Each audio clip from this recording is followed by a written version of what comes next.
Hello, I'm Valentin Mandache, the architectural historian. I would like to present you my latest purchase of postcards, old postcards. Here's this bunch, 12 of them, and most of them are real photographs. That means they are printed on photographic paper, high quality in my opinion, from negatives, except one, which is newspaper printing postcard, economic postcard. They range in date from the 1920s up until the late 1970s, obviously on the subject of the architectural history and geography of this part of Southeast Europe, of Romania, where I am based. I photographed them earlier for you in order to discuss them in a structured way, and I have them on the computer. Let's have a look at them.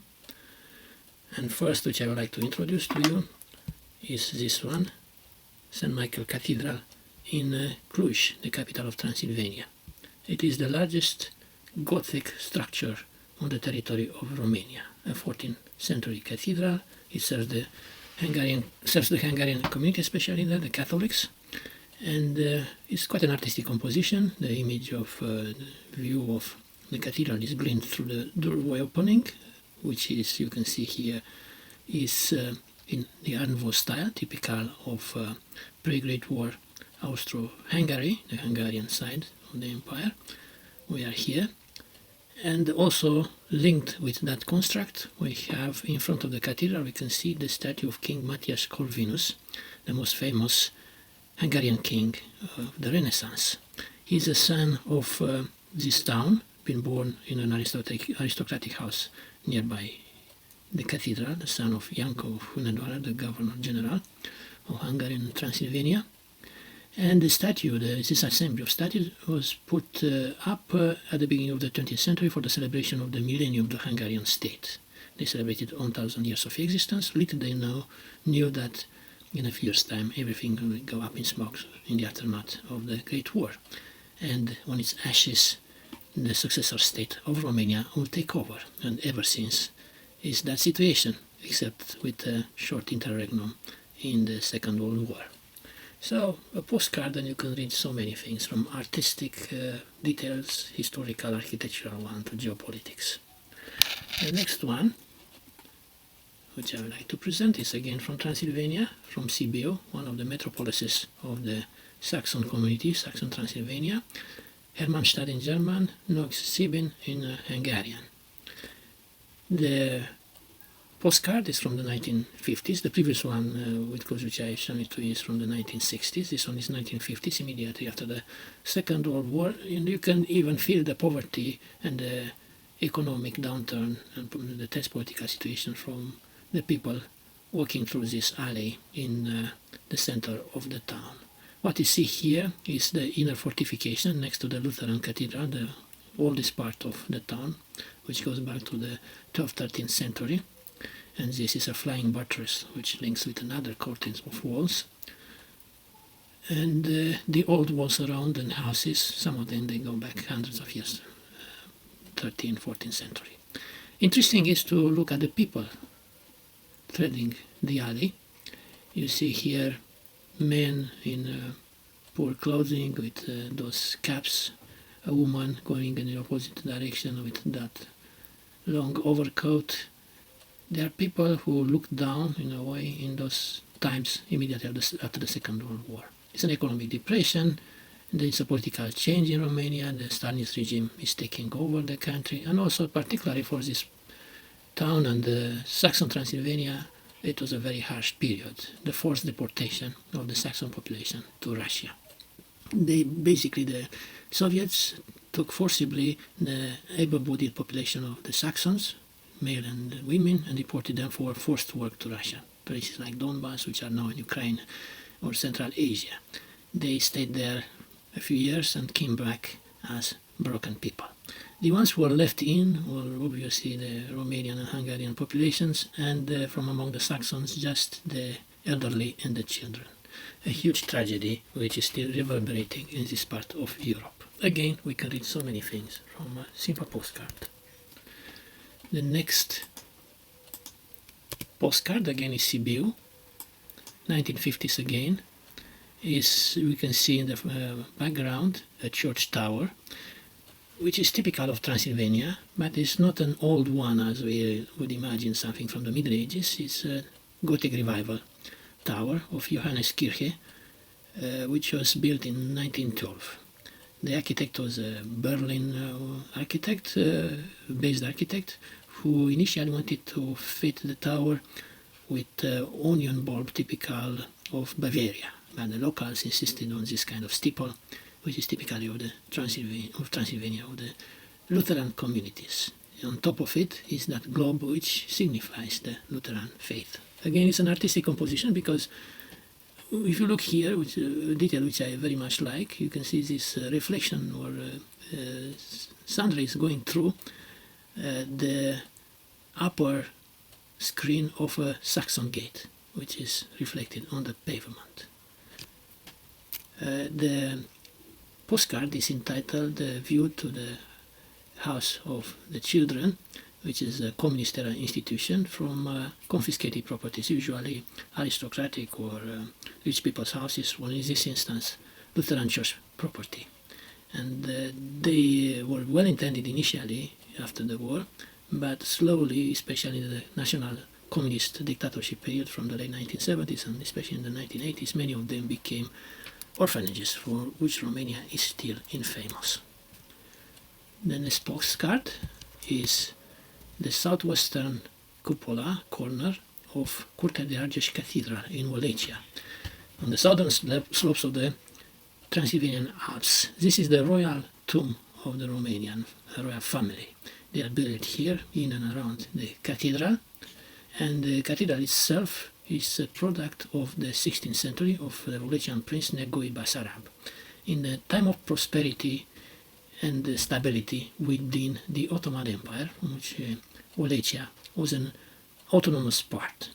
Negoe Basarab was a wealthy prince at the periphery, at the frontier of the Ottoman Empire, able to trade with the rest of Europe and with the empire itself, and also was able to source craftsmen and artists, architects in the Ottoman Empire, especially on the market of Istanbul. Bearing in mind that in Istanbul they were building in that time the magnificent mosques of the Ottoman capital.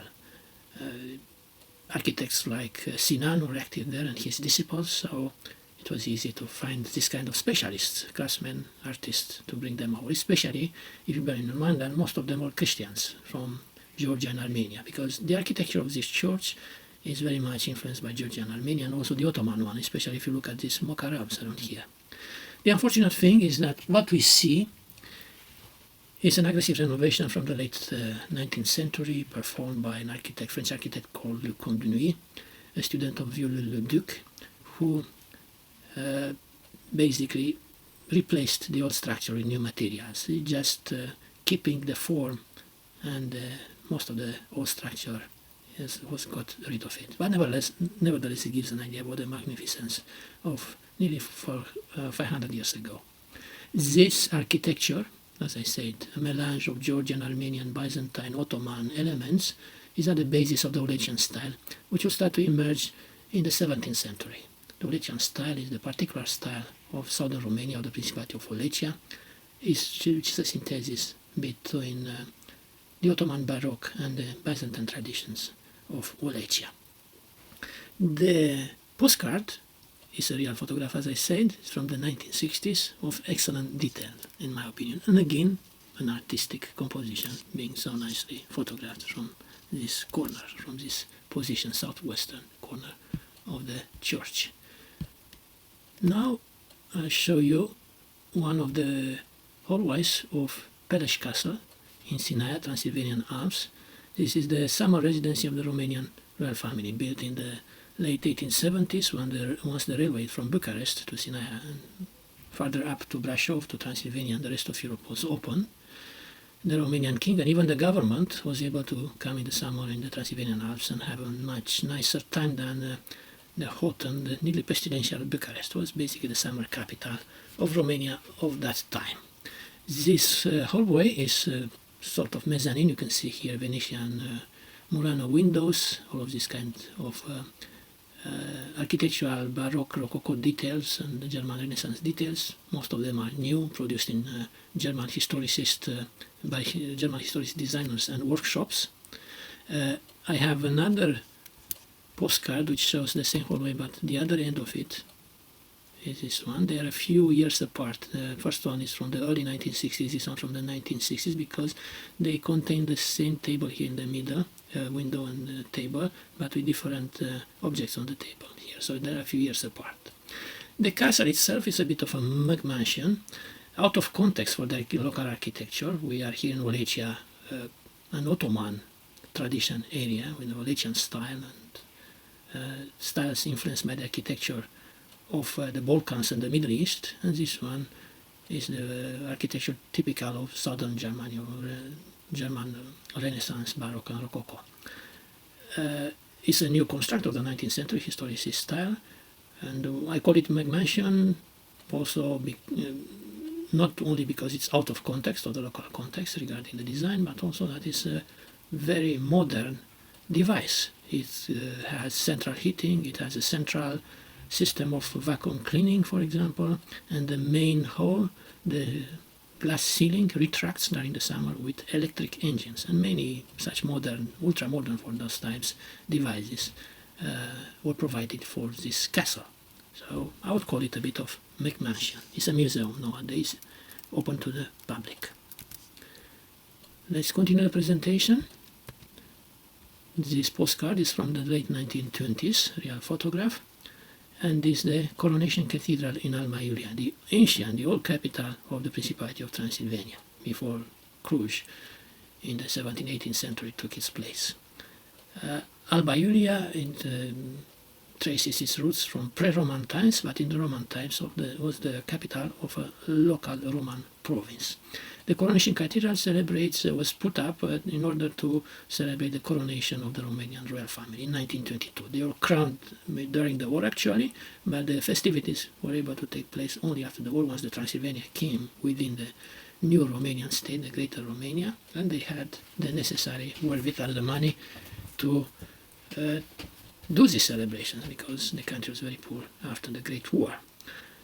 It's a bit of ethnic statement too, because the style of the church or the assembly is Wallachian style, or Neo-Wallachian, more technically speaking, Neo-Romanian, from the south, which is really parachuted here in Alba Iulia. Alba Iulia and Transylvania doesn't really have these traditions, except small bits and pieces from southern Transylvania, where this style had a bit of influence from the 18th century, but not over here. So it's an ethnic statement in a way, the southern Romania taking over Transylvania, and the coronation of the kings based in Bucharest came with their architecture and culture too. And next to it you can see the tower of the Romanesque style cathedral, nearly 1000 years old, of the Hungarian community.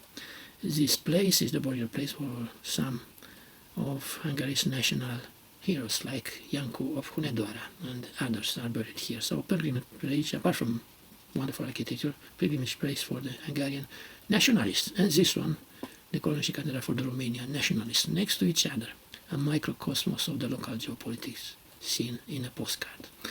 The architect is Victor Ștefănescu, one of the most gifted architects of the Neo-Romanian style. He implemented here designs which he used at the Royal Jubilee Exhibition 1906 in Bucharest. Basically, bits and pieces of those pavilions in Bucharest are put into this assembly. Next postcard in the presentation is this one, which was, as I said, is the economic one, printed on in the newspaper type process. I bought it because of the house. I like to collect the Neo-Romanian style houses, and this one is a villa from the mountain resort of Sinaia, or is also the Peleș Castle. The villa is in what I call mature Neo-Romanian style, early 1930s, and you can easily see the philosophy of this national style of Romania. It has to be a massive house in order to embody the fact that Romanians are a citadel against the Ottoman Empire, especially, and other empires around. It has even included an idea of a tower, which is the Kula house, the fortified house of southwestern Romania. Kula in Turkish means tower, fortified tower. It has got an ethnographic veranda, as is this one, wooden one, here at the first floor, as the peasant houses would have, so peasant architecture input. And you can see all of these details, church, Byzantine church-like, and the veranda, this kind of short columns, windows grouped in three, is the Holy Trinity, is the religious identity of this land as opposed to the Islam of the port. Even the chimney stacks, they look like citadel towers. So this is, in a nutshell, the philosophy of the Neo-Romanian style. We have it in a postcard, early 1930s, Sinaia. Next postcard is Hotel Aro in Brasov, from the communist times, when it used to be named Carpați, the Carpathians. And Brasov used to be called in the 1950s Stalin, orașul Stalin, Stalin town. In the East European countries, which were satellites of the Stalinist Soviet Union, the local communist regimes paid homage to their supreme dictator, naming some of the important towns Stalin after the name of the dictator. We have here Brasov, which is the second most important town of Romania, industrial and population-wise, named Stalin up until late 1950s. In Bulgaria was the same. For example, Varna used to be called Stalin. The edifice presented here is a very good design, modernist and Art Deco of the 1930s, early 1930s, by mid-1930s more precisely, by architect Horia Creanga, one of the best architects of Romania, modernist and Art Deco architects, but especially modernist. The hotel nowadays is quite derelict. Hopefully they will move in order to restore it, because it's an iconic building. In the 1960s, they put a new wing in a brutalist manner, typical of the fashions of that period, and unfortunately they knocked down this church. It's a Lutheran church of the Saxon community, and you can see its steeple here. It's a Gothic revival church, which was sacrificed for that new wing. Again, we can read here lots of facts from architecture, political history, dictatorship, Stalinism, and minority politics too. Why not? Let's continue the presentation. Another Art Deco iconic building of the 1930s, with the Romanian seaside this time. The image is from the late 1950s, is Eforie Nord, but the hotel was erected again in the mid-1930s by the design by George Matei Cantacuzino, another famous Romanian architect. You can see here that now it's called the Rest House Black Sea, not very imaginative, for the workers. That was the idea in those times, but its name was Hotel Bellona. Bellona is one of the warrior goddesses of the Romanian pantheon. It's very nice, the building is so iconic through its proportion and also because of the setup. It's the ocean liner theme, typical of the Art Deco, and you can see the ocean liner properly next to the sea shore, navigating its way, metaphorically, on the waves.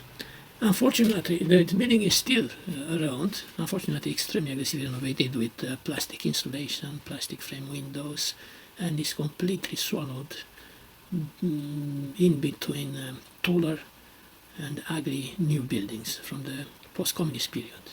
Now it's an overdevelopment on the Romanian seaside. It's nothing from what it used to be.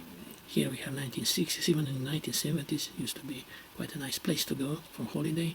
1980s became more dreadful, but since the 1990s it's a cultural desert. It's a place, the Romanian seaside in general, I don't recommend anyone to go there for holiday, just for business. So we witness here history. Speaking about the peaceful and beautiful seaside of those times, we have here the seashore in Vasile Roaită, which is the communist era name of Eforie Sud, the interwar Carmen Silva, the name de plume of the first Romanian queen, who was a famous writer. Around Europe, she was the first queen who used a typewriter, for example. The communists in the 1950s renamed the resort Vasile Roaită. Vasile Roaită was a worker, railway worker, who died in the reprisals by the government in the 1930s during a strike at the railway workshops in Bucharest. Later on, they found out that he was police informer, and even an employee of the secret police. So quietly they had to get rid of the name, and in the 1960s the old name Eforie Sud came back. But you can see here the nearly unspoiled landscape of the Black Sea and how nice it used to be. Now, as I said, it's a no-go area. It's overbuilt, it's tacky, it's basically visual and chemical pollution. Not recommended for holiday anymore. Let's continue. This card, the last one in the series which I like to present, is a peasant house from Chiojdu village. Chiojdu is in the Buzău County, Mandache County, in the subcarpathian Piedmont in southern Romania. It's a type of wealthy peasant house, which is the transition type between the Hungarian type of dwelling from Transylvania in the secular area and the Ottoman ones, which we see in southern Romania or Bulgaria. If you mix them together, you have this type.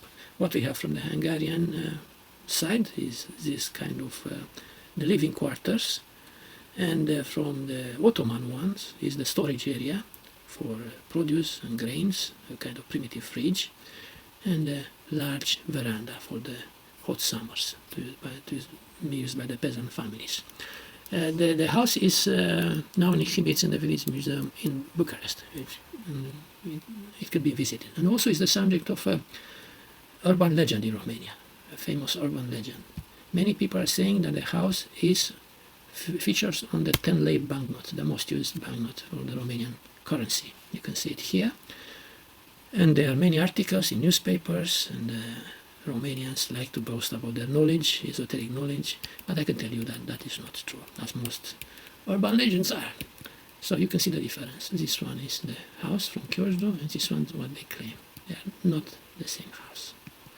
I discovered that this one is basically a reproduction of a house from an architectural history textbook published in the 1930s by Grigore Ionescu, the history of Romanian architecture. And at the page 397 we have the house here. So it's basically the same house. Just look at this stone work which is emerging through the wall, the texture on the aspect of the fence, or the contour of the trees, or the crown of the tree.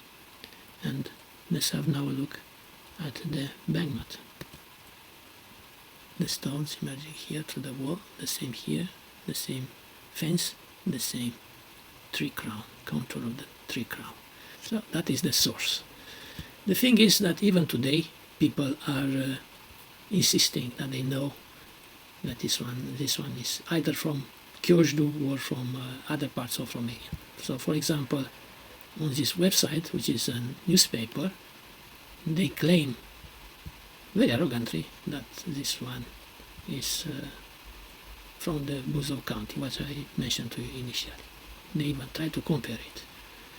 And another website, this one, which is called, the website is called Știu. I know Romanians, as I said, they like to boast that they know everything, and in fact I can tell you that they don't know much. And the house is from a village museum in Sibiu, the house itself being from Vâlcea County. Again, it's not the same thing. The real stuff is what I presented to you, is this house from Grigore Ionescu's textbook of Romanian architectural history, Mandache, which again is in Vâlcea County. Probably the house doesn't exist anymore. So, I hope that you found interesting this presentation, my latest acquisitions of Postcard. They offer you a glimpse to the social, architectural, landscape history of this part of Europe, and we'll see each other as soon as possible. Thank you and goodbye.